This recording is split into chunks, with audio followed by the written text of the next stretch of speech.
Morning, guys. 24th of August, 2021, and we got our excavator dude, backhoe, I guess, digging that out for the start of a new house up against the wall there. It's pretty early yet, just light, so a lot of the guys aren't out yet, but I'm having my yummy coffee. Having some of that coffee Wes brought us. It is definitely superior to anything I've gotten in a while. It's pretty dang good. We got a lot of mud on the street because they're filling it up. Yeah, bub. Yeah, come on. You can come. My little buddy Matty boy's up. Something I wanted to talk about today that really got me came from a viewer, and I'm gonna yeah, good boy. And I'm gonna I'll put it up on in the description if I can.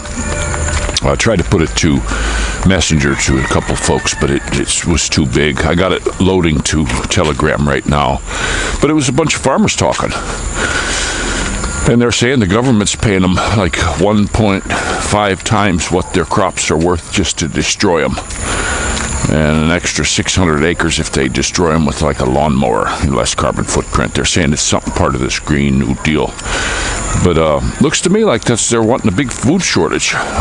One of the big stockbroker guys said that, right now, the best thing you could do for an investment is canned goods generator, stuff like that, water, dried foods, things like that.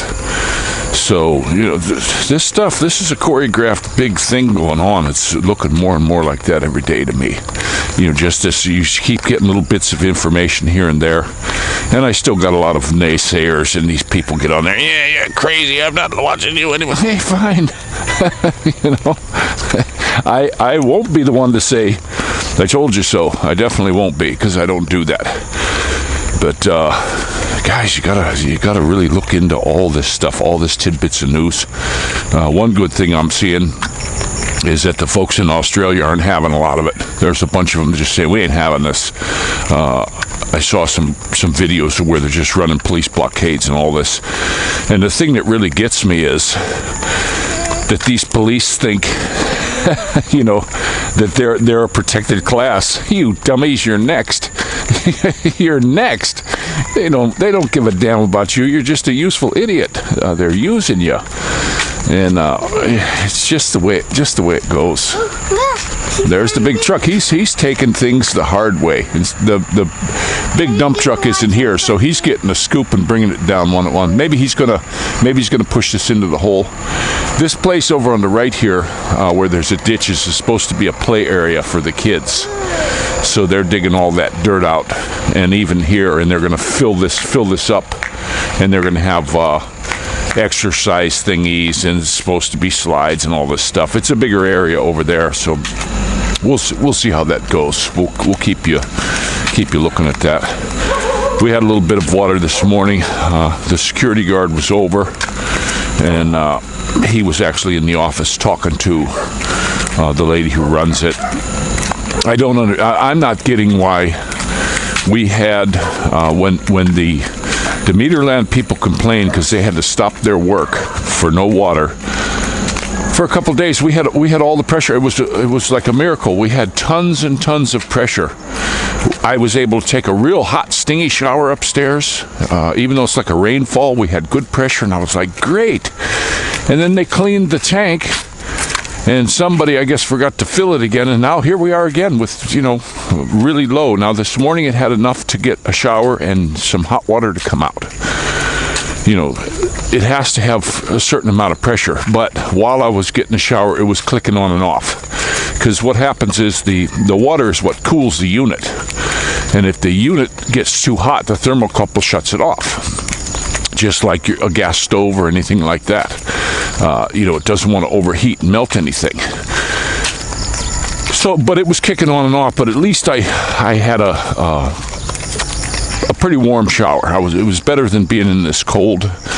And so I don't know what's their deal here. These people, they can't supply water. I mean, that's their job. and they just don't seem to be able to supply it. I'm not understanding that. I just don't get it. So, but this is where we're at, guys. With the water, don't do like I did. Look into everything when you come to buy. I don't care if it's a builder or not. I actually know a fellow that's he sent me a thing, and he said that with he's in a condo and they have these power outages all the time. And he's getting sick and he has no way to put up a generator. Now, we had a place put on the wall outside where I can tap into the line and put a disconnect and put a generator. I had that put there. So that's something coming down the pike for us. That's definitely going to be something to do. It's okay. It's just the space is, we're so limited on space. We may need a water tank, and that's going to have to go where the laundry area is and take that up. We'll have to get a vertical standing one. And it just kind of sucks that, and they knew, and this company knew about it. They're workers. The worker came right up and told me, said, yeah, we knew the water pressure right here was no good. They were actually getting water from somewhere else. And why didn't they go to the place and say fix it? No, they just buried it. They just said, well, we won't do anything, because that's the nature of what happens here. Just no response. Don't do anything. Push it off on somebody else. They just keep doing that. They'll say it's not our fault. It's the people who manage the place. The people who manage the place says, hey, they're the ones who built it for you. So this is what we're getting, guys. This is the Filipino runaround. That's just what they do. Now, this just gets me that we had water pressure for 2 days. Great water pressure. Hot, super hot. I like a hot shower. And we had it upstairs. Toilet was flushing good and all that. And here we are again. Buckets. We got buckets up there. Morning. We have buckets up,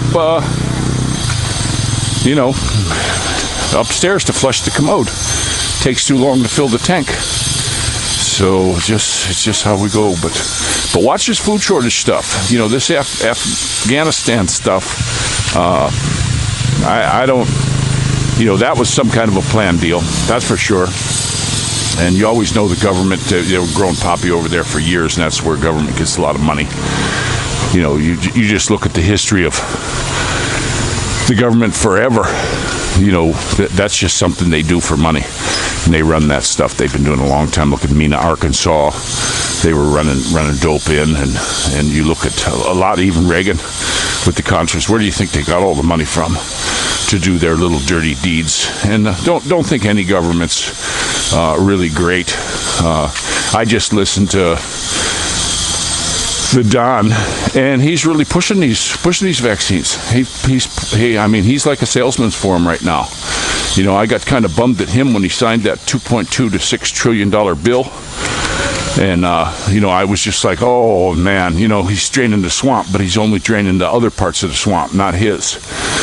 And now he's pushing these vaxes again. I don't like that. I don't think he would make them mandatory or anything like that. But who knows?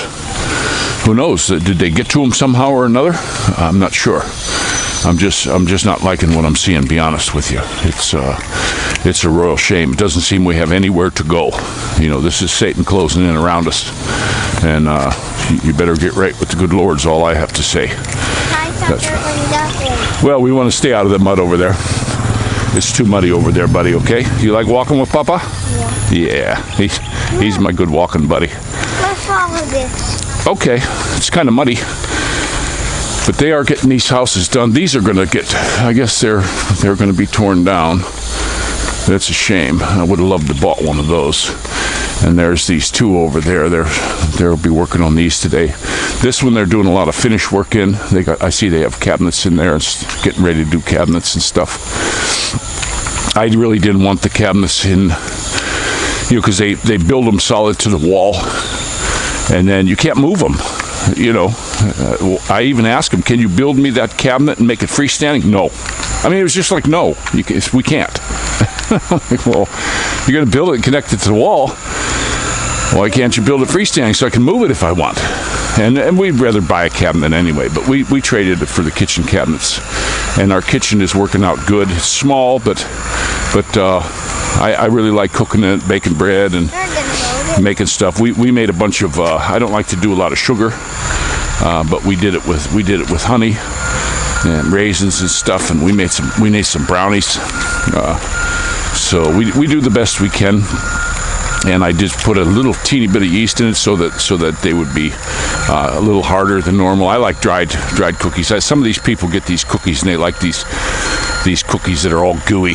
Not me. I want a crunchy cookie, like a chocolate chip, and we try to do it as natural as we can without dumping a boatload of sugar in there. You know, it's like, I keep seeing these people that get cancer and stuff, and they don't realize that the very first thing you do when you get cancer is chop out all the sugar. And guys, there's sugar in everything. High fructose corn, there's just so many sugars that you're pounding in your body, and that's food for cancer. We're going to go the other way. He's too noisy. On the side? Okay. But I'll go ahead and let you go. We're getting down by the noisy machine. He's pushing it down in there. That's supposed to be where the big toy area is going. And yeah, I've seen his air brake or something went off. That one there with the wheels, I guess that's good for in here. But anytime you're construction, this is what you're going to get. And we gotta really watch riding the motorcycle, because this kind of stuff gets slick as glass, guys. Very, very, very slick. And but it's a cool morning. It's not real hot this morning. I did my real early walk, power walk. It didn't get sweaty at all. Just a teeny weeny bit. But even now, it's pretty nice. I'm kind of liking this. It's just a little bit of a cold. If you get a little bit of sweat, you're immediately cooled off. And my boy likes to go with me this morning, huh, mister? Yeah, that's my good traveling buddy. He likes to go with me everywhere, whether he's on his bike or whatever. He's my special little guy right there. He's turning out pretty good. We got him. Pretty soon the school thing's going to start, and all three of them are going in. You know, they're all going to be. Well, they're not going to a school. They're going to be. They're going to give them the stuff, and we're going to do it at home. And from what I'm understanding, we don't have to progress with the group. We can progress as we turn it in weekly, you know, because a lot of the stuff that they're given, be honest with you, my kids already got it. You know, it's like it's like a sped class if they give them the stuff, you know, the normal stuff. We had a super good tutor, the girl in Carmona. I wish she could come out here, even if it would be for the weekends. But it's just too tough right now for her to do it. And this MECQ, ECQ alphabet soup thing, you know, here I'm not seeing it, guys. I'm not seeing it ending. I'm just not. They just got too much invested into keeping everybody down. Look at New Zealand. They locked both islands of the country up for one case. You know, why didn't they lock that person up? Why didn't they lock some of the people they ran into up? But no, they locked the whole country, and they're getting draconian with what they're doing. They're busting people for walking outside of their house. Guys, it's the new jail, and it doesn't cost them hardly anything. Just your jailers. These guys in the blue uniform are becoming your jailers, and if you mess up, they're not going to throw you in another jail, really. They're going to put you back in your jail and make you pay. So you're going to pay to be jailed in your own house. They're smart. They're a lot smarter than you give them credit for. This is the new prison system, guys. I remember watching a thing called Prison Planet. I haven't seen that in a while, but it's what we're looking at, folks. So this is Rick Shaw, and I'm going to go ahead and let you go. Finish out my coffee. You can see it's getting down to the bottom. It gets down to the bottom there and cools off. I'm actually going to have another one. I made a whole pot, and my wife doesn't drink it too much. What I usually do is I run a pot, and then I make it nice and strong for me. I got 2 big scoops I grind up to powder, put it through the coffee machine, and then for my wife, when that's all gone, I'll run just more water through the same grounds, and that comes out. She likes that. She doesn't like it strong like I do. And this coffee that Wes sent over, we've had a place over in Carmona where we could get pretty good coffee when they had it. You know, it wasn't always they had it, and they had a couple bins, and one of them was always higher priced. And I'm looking at it, it looks like the exact same coffee. I even picked the bean out of each one of them and chomped on it. And then I always got the cheaper one, and I was going to get the more expensive one, just a real small, enough to do 1 pot, just to try it out. And the guy in the store come over. He's like my buddy over there. He's a real nice fella. And he said, no, it's the same. He says, we dump it out of the same bag. He goes, it's exactly the same. Don't buy that one. It's more money. Yeah. I was like, well, I already got this one here in the sack. We'll just ring this one up. Well, he rang it up on the lower priced one. He took the sticker out for that one. So he goes, it's the same stuff. But that was pretty good coffee. I was making that on a regular basis. But Wes had brought me 2 huge bags of it. We still have a little bit left. I think we got about a half of a bag of one. We put it. I like to get these Ribisco or Skyflakes crackers in the big plastic bin. They make the best storage containers. They're easily stackable. The Ribisco ones are rectangle, a little narrower, which is kind of nice. And then the Skyflakes are square, and they're stackable. We use them for all kinds of stuff. Like if I get any kind of a cereal or anything, I put that in there. You name it. We put stuff in there. The crackers, you know, you got to be careful of those. They got sugar in them too, guys. But we do eat some crackers from time to time. So, but I like the bins. I only buy those crackers for the bins, and when we got enough bins, we're not buying any more crackers. They're really good bins. I put spaghetti. I think the spaghetti, when we make it, the best is the leftover. And when we have leftover spaghetti, guys, it goes in there, and it goes in the fridge. It doesn't jam things up like these bowls and stuff. We got some bowls. Good morning. There's our good worker there, running his machine. Nice fella. But yeah, we've got some oval bowls and stuff. Those aren't good for inside of a refrigerator. You need square or rectangle. Otherwise, your fridge gets jammed up, and it's got a rounded top. You can't put anything on top of it, you know. So when you're getting your stuff for your refrigerator, just think of how it's, you know, that you're going to store food in. Just think of how it's going to go in there. You know what I mean? It's like a deep freezer. You can't use any of those in a deep freezer to put your food in. It just doesn't work out very well. But we're starting to rain, guys. I'm getting raindrops on me. I'm gonna hide underneath the roof here. So I'm going to let you go, and look at all the boys. Man, they're out there. They're humping already. And it's just now, it's not even 7 yet. It's 6:20. So I'm going to let you go, guys, and this is Rick Shaw out.